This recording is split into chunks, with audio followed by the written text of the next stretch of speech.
मुझे बड़ा दुख और बड़ा आश्चर्य की बात है कि भाजपा के सीनियर लीडर गुलाब चंद जी कटारिया ने जिस तरह से रावण भक्ति को लेकर रावण की तारीफ की है, उससे एक बात साबित हो गई है कि भारतीय जनता पार्टी और खुद कटारिया जी, इन्होंने अपनी सोच दर्शा दी। ये राम भक्त नहीं है, रावण भक्त है। ये हमारी माता सीता के लिए जिस तरह के शब्दों का प्रयोग कर रहे हैं वो माफी योग्य नहीं है।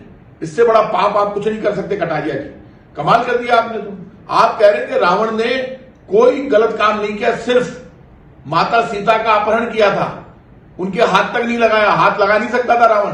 रावण हाथ लगाने की कोशिश भी करता तो जलकर भस्म हो जाता, क्योंकि सीता मैया खुद अवतार के रूप में अवतरित हुई थी और सीता मैया भगवान राम की पत्नी थी। तो ऐसे में रावण चाहकर भी कुछ नहीं कर सकता था। आप रावण की तारीफ कर रहे हैं तो इसका मतलब आप रावण से बहुत ज्यादा प्रभावित हैं, आप रावण भक्त हैं। तो आपने कभी रामायण पढ़ी नहीं। मैं आज कह रहा हूं कटारिया जी, आपकी जिस तरह की भाषा आप लगातार बोल रहे हैं, आप पहले महाराणा प्रताप के ऊपर बोले, आपने जो भी कहना था उल्टा सुल्टा कह दिया। अब आप भगवान राम के ऊपर आ गए। आप भगवान राम के सगे नहीं है, मर्यादा पुरुषोत्तम राम, जो दया के, सच्चाई के, विनम्रता के पात्र हैं, जो जन कल्याण और विकास के जरिए राम राज्य की कल्पना जिन्होंने की थी, जिनको पूरी दुनिया अपना आदर्श मानती है, जो पूरे ब्रह्मांड के मालिक हैं, ऐसे भगवान राम के लिए इस तरह के शब्दों का आप प्रयोग करते हैं। मैं आज आपसे कह रहा हूं, ये जिस तरह की भाषा आपने बोली है, इसके लिए आपको धार्मिक तरीके से जो माफी मांगनी हो मांगनी चाहिए। आप खुद को सुन लीजिए। मैं गारंटी से कह रहा हूं कटारिया जी, आप अपना भाषण सुन लो। आपने क्या नहीं बोला। आपने तो रावण की प्रशंसा में कसीदे पढ़ दिए। इसका मतलब आप राम भक्त नहीं है। इसीलिए मैं बीजेपी के लोगों से हमेशा कहता हूं कि आप सिर्फ जय श्री राम का नारा मत लगाओ, आप जय सिया राम लगाओ। हम जय सिया राम लगाते हैं। जितने भी क्षत्रिय हम अपने आप को भगवान राम का वंशज मानते हैं और भगवान राम के जितने वंशज है वो जय सिया राम का नारा लगाते हैं, सीता मैया को राम के साथ रखते हैं, और आप जय श्री राम लगाते हो। और आज आपने सीता मैया को लेकर जिस तरह का बयान दिया, उससे यह साबित हो गया कि आपको किसी से मतलब नहीं, आपको सिर्फ वोट की पॉलिटिक्स करनी है। भगवान राम के जरिए आप वोट लेना चाहते हो, कुर्सी लेना चाहते हो, लेकिन जहां आपको भगवान राम को की प्रशंसा करनी थी, आपने रावण की प्रशंसा कर दी। तो आप तो जो दुनिया में सत्य है वो आपको दिखाई नहीं दे रहा। आपको रामायण दिखाई नहीं दे रही।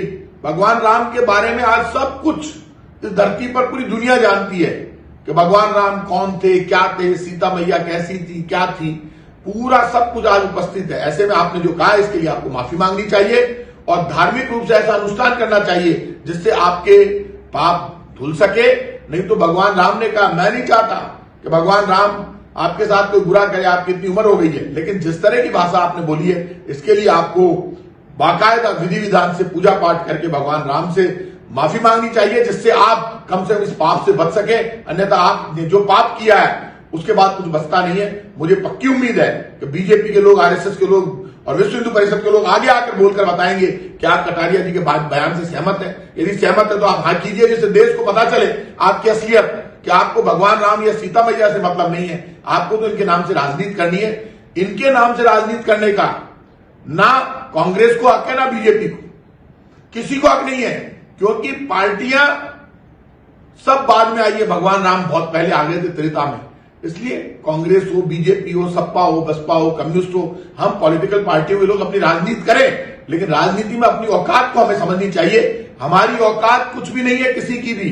सबसे बड़ी औकात भगवान राम की है, जो ब्रह्मांड के मालिक है, लेकिन उनकी आंखों में प्यार है, दया है। उस दया को हमें समझना चाहिए कि वो हमारी गलतियों को हमेशा माफ करते हैं, लेकिन हमें हमारे शब्दों का ध्यान रखना चाहिए। मुझे भविष्य में उम्मीद है कि अब कटारिया जी अपनी भाषा का कंट्रोल करेंगे तो भगवान राम उन्हें माफ भी कर पाएंगे। मैं पक्की उम्मीद करता हूं कि बीजेपी भी ध्यान देगी और कटारिया जी अभी आइंदा के लिए सुधरेंगे। जय सिया राम। रावण ने कोई बहुत बड़ा पाप तो नहीं किया जो सीता को ले गया ना, लेकिन कभी भी उस सीता को उसने कलंकित नहीं किया। दोस्त विचार करो, रावण ले जरूर गया लेकिन वनवार करता ही रह गया। जब तक उसने स्वीकृति नहीं दी, उसको छुआ तक भी नहीं। समझ में आता है आप लोगों को? और आज